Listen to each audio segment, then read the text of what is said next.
Like most people my age, I'm going to assume, I spend way too much time on my phone, whether it's scrolling through Instagram or my Twitter feed or my news app. But something I've noticed, especially recently as I'm doing this, is that the things I'm seeing are not necessarily the happy, good, good news feelings that I'm getting that I used to get. Rather, it's making me and others feel sad and depressed. The things that we're seeing online are no longer so focused on the positive. They're focused on the negative things happening in our world. And in a lot of ways, this makes sense. We're just coming out of a global pandemic.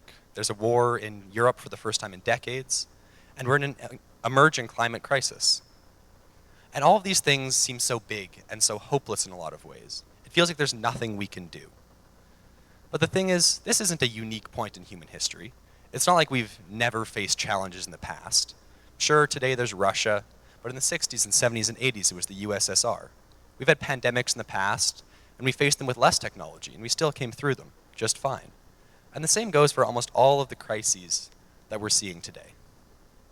So I had to ask myself, what is making it so that now, of all moments, it feels like so much is going wrong? It feels like there is so much despair and hopelessness in the news and in what I'm seeing online. And what I learned was really interesting. And it turns out that it's not just that the world is getting sadder. We can all rejoice at that, I suppose. But the way it's being portrayed has changed. A study conducted by a group of researchers that analyzed the way that news was reported by scanning hundreds of thousands of headlines that have been published by news organizations over the past 5 decades found that the way that the news talks about upcoming events, about things that have happened in the world, has changed drastically.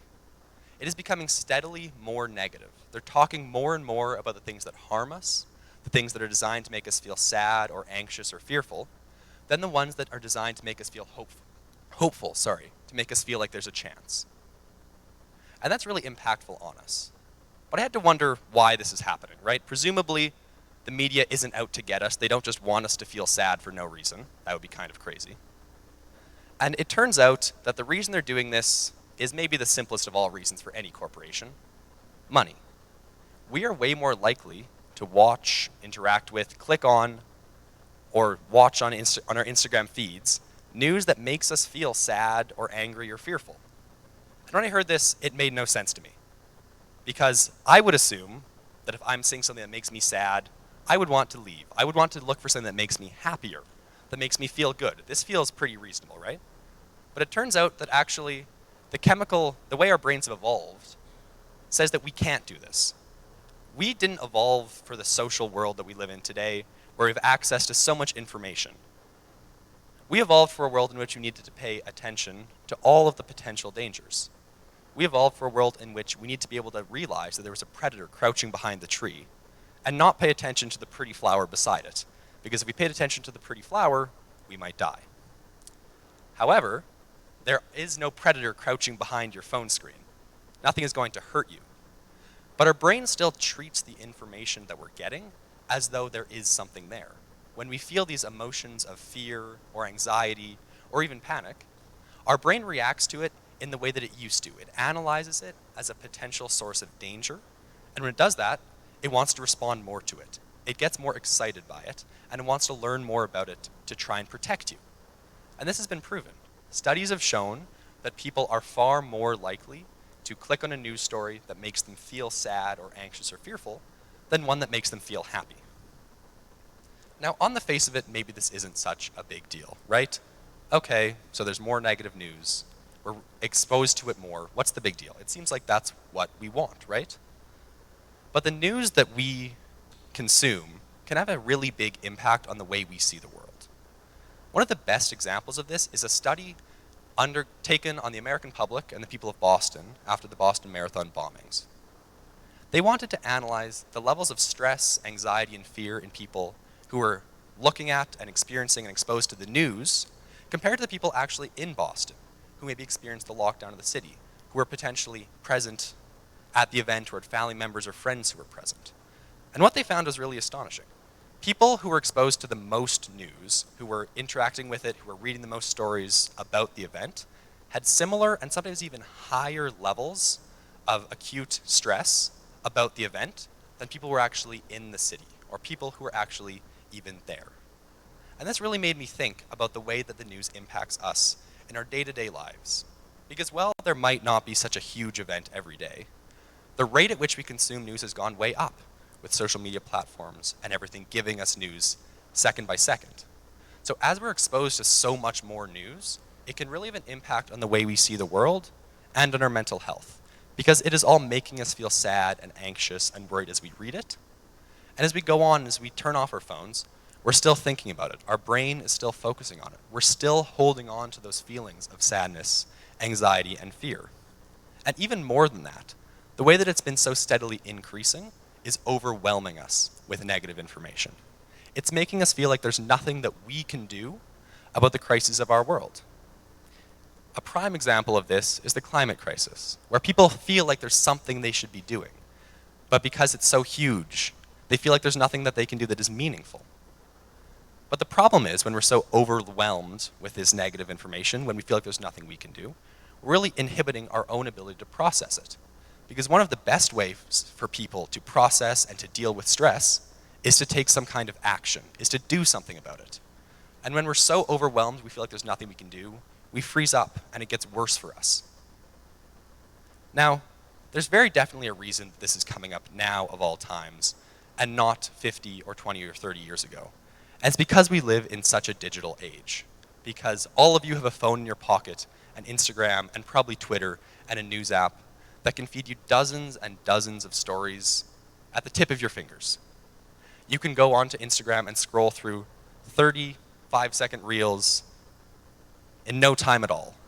But you're still being exposed to all of this information, and it's overwhelming. And as our natural biases indicate and tell us that we should respond more to negative news, more and more of it is suggested by the algorithms. More and more of it comes into focus, and we experience it more and more. And it just creates a self-perpetuating cycle where you get more sad, more stressed, more fearful, more anxious, but you're not really doing anything about it because you're so overwhelmed. But that doesn't mean that there isn't anything you can do about it.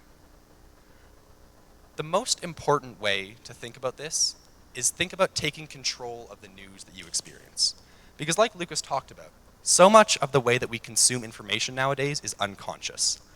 I might not even think that I'm going to go on my phone. I simply pull out a news app, pull out Twitter, pull out Instagram, and all of a sudden I'm scrolling through dozens and dozens of reels, and I'm seeing news about the war in Ukraine, or the climate crisis, or any other huge event that's going on right now.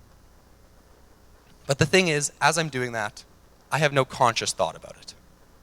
But there are things that we can do, even on a personal level, that can really have an impact for our own feelings about this. It can be as simple as just setting a screen time limit on your phone, on your app, simply to remind yourself to think about how much time you're spending. To remind yourself, hey, wait a minute, I've been on Instagram for 2 hours today. Maybe that's not the smartest decision I can make. And as you do that more and more, as you try and avoid these negative stories, then all of a sudden the algorithm doesn't want to give them to you as much. But there's also more active things you can do. You can look for news and you can look for information that better represents the world we live in today. You don't have to simply read the news on your Twitter feed and take it at face value. You can look deeper into issues that you are passionate about. You can look to educational sources, nonprofits, government agencies that are looking into solutions. And I'm not telling you guys, oh, you have to go and do 40 hours of research and develop a solution to the problem if you want to feel good. But simply learning a little bit more about the issue and analyzing what you can do, or even the things that are not so bad about it, can have a really big impact on the way you perceive it. And again, all of this, every individual action taken by a person, it builds up. Because as I said right off the bat, these organizations are feeding us this negative news because it's what we're observing, because it's what we're paying attention to, and that makes them money. If that isn't happening anymore, all of a sudden they don't have an incentive to do that. Our world is definitely not always a fun place to live in. There are crises, there are dangers, there are emerging issues every day, every week, every month, every minute, really. But the way that we consume news about them has become so unconscious and so riddled and overwhelmed by negative news that all of a sudden we aren't seeing it as it truly is. And we are allowing our ourselves to be overwhelmed. We are becoming dependent. We are being overshadowed by this negative news. And if we want to solve the issues, if we want to make any kind of change, whether it's in ourselves and our own mental health, whether it's in the way that we can look forward to taking action about the news, and whether it's in the overall way that the media gives us the news that we receive, we have to consciously decide that we are going to take steps to think about the news that we receive. And this will not only shape the way that we see the world, the news that we get, it will shape the way that the world develops. Thank you.